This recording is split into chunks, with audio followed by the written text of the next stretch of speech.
Opisyal nang inanunsyo sa United States ang shutdown. Ibig sabihin, tumigil ang operasyon ng gobyerno dahil hindi pa aprobado ang pambansang budget.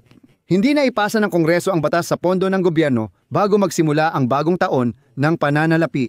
Kapansin-pansin, ito na ang ikatlong beses na natigil ang operasyon ng federal na ahensya. Noong panahon ni Pangulong Donald Trump, napunta sa deadlock ang negosasyon sa pagitan ng mga Republikano at mga Demokrata dahil sa subsidya para sa medical insurance. Hiniling ng mga Demokrata na isama ito sa pansamantalang pondo, ngunit tumanggi ang mga Republikano.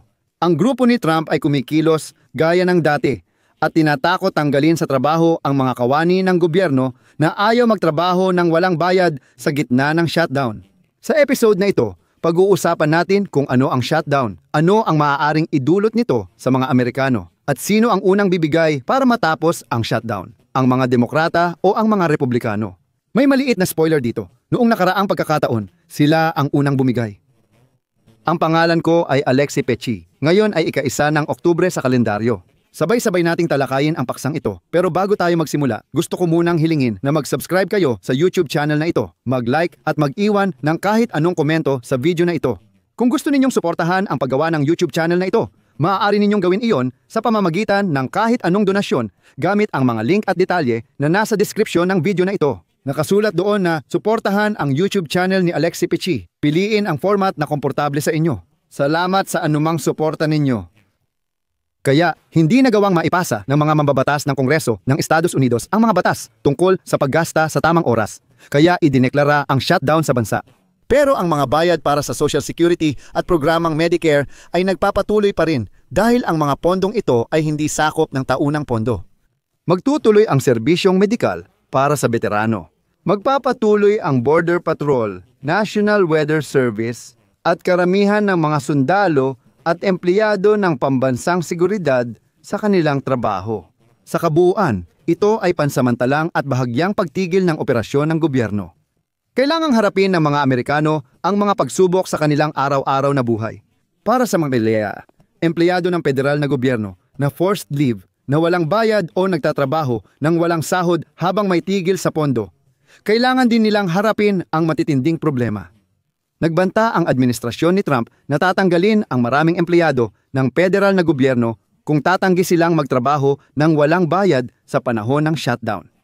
Paalala, ang huling paghinto ng operasyon ng gobyerno sa ilalim ni Donald Trump na pinakamahaba sa kasaysayan ng United States ay natapos noong Enero 2019 at natapos ito matapos ang 10 air traffic controllers ay nainis at hindi pumasok sa trabaho na nagresulta sa pansamantalang pagsasara ng LaGuardia Airport sa New York.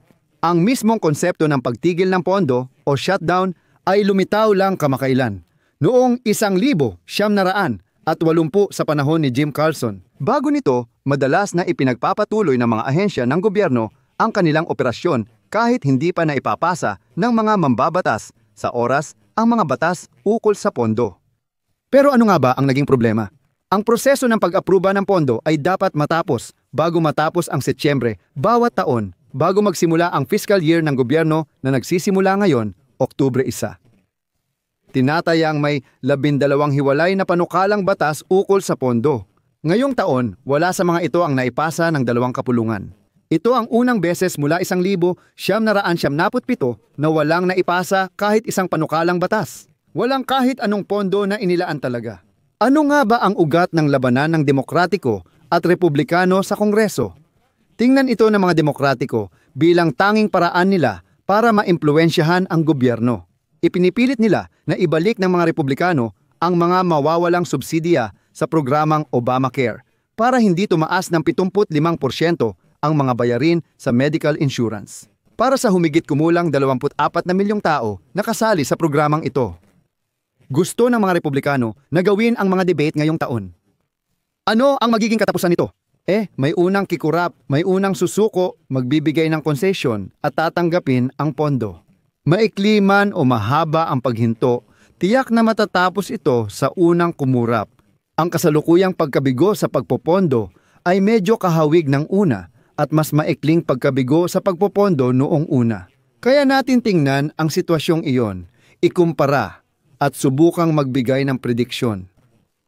Noong Enero 2000, At 18 iginiit ng mga Demokratiko ang patuloy na tulong para sa mga anak ng ilegal na imigrante na binigyan ni Pangulong Barack Obama ng pansamantalang status, pero iginiit ni Trump na ipasara ang programang iyon. At pagkatapos ng ilang araw, sumuko ang mga Demokratiko at bumoto para sa panukalang batas tungkol sa panandaliang pondo ng gobyerno na tatagal ng 3 linggo, kapalit ng garantiya na magkakaroon sila ng pagkakataon talakayin at lutasin ang problema ng mga batang imigrante. Ngunit hindi pa rin ito nalutas. Niloko ni Trump ang mga Demokratiko noon, kaya ngayon hindi na sila nagpapakumbaba. Pero may patibong dito para sa mga Demokratiko.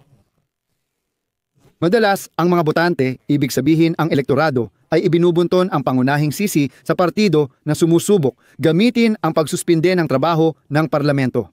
Sa pagkakataong ito, maaaring mga Demokratiko iyon, at iyan ang dahilan kung bakit kampanteng-kampante ang mga Republikano ngayon. Habang humahaba ang paghinto ng trabaho ng gobyerno, mas lumalaki ang oras ng mga Republikano para isisi lahat sa mga Demokratiko.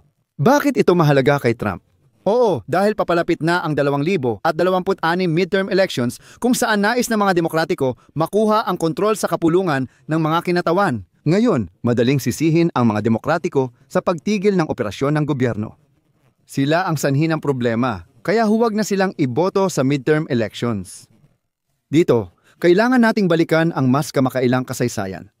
Ang pinakamahabang pagtigil ng operasyon ng gobyerno ng Estados Unidos ay nangyari noong unang termino ni Donald Trump. Nagsimula ito pagkatapos ng eleksyon noong 2018 sa panahon kung kailan nawala sa mga Republican ang kontrol sa House of Representatives.